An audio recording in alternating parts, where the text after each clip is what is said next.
Good morning, children. Welcome to the session. Today, as usual, we are going to discuss the earthquake lesson. That is the supplementary day, 9th standard English subject.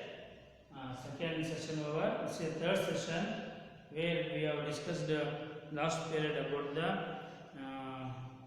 village. That is the Morty. It was already destroyed because of the earthquake, where the army officers rescue team operation is searching the bodies, any person is alive like that, and whereas the man, the boy, bridge was also there, and he was also coming to that particular place with his uncle to find any family members if it is alive, but he is not able to find the body of his sister Goli and cried. That is we have discussed in the last period. Let's have a note on the remaining paragraphs. 24th paragraph. 10 minutes later, the officer was back. With him were 3 soldiers armed with spades and crowbars.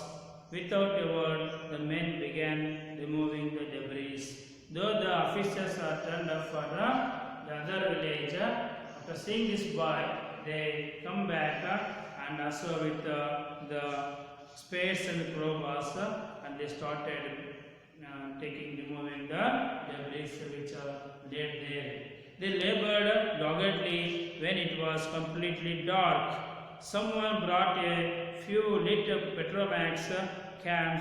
Petromax lamps. 2 hours later, a soldier called out, "Sahib." So, even though the dark, with the light of a lamp, that is Petromax lamps, they started removing the debris. 2 hours later, a soldier called out, "Sahib." He stood in the middle of the small hollow. The wall had caved in at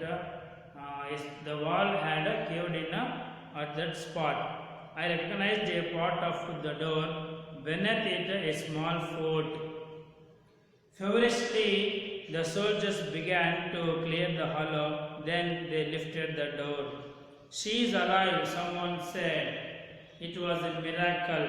She had been buried under the debris for 116 hours. 116 hours.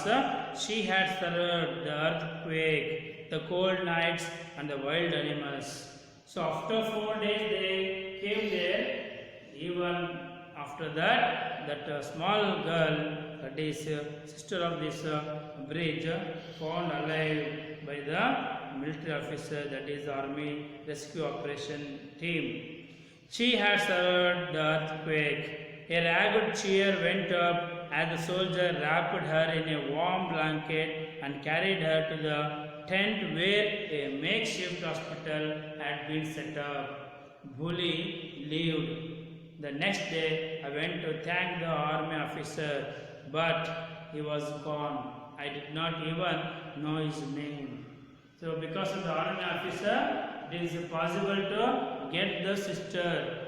Though they were packing up back to the next village, by the parents of this boy only made the officer to search and remove the debris. As a result, he got a sister. So when he was going to say thanks to the army officer for saving the sister, the next day he was not there. I went from that place for other operation. So I didn't even know his name. He cannot able to get the name, and he was not able to say thanks to him. My sister and I went to live with my uncle. Soon after, I got a job at a dhaba near Panipat. Bully stayed back. She started going to school.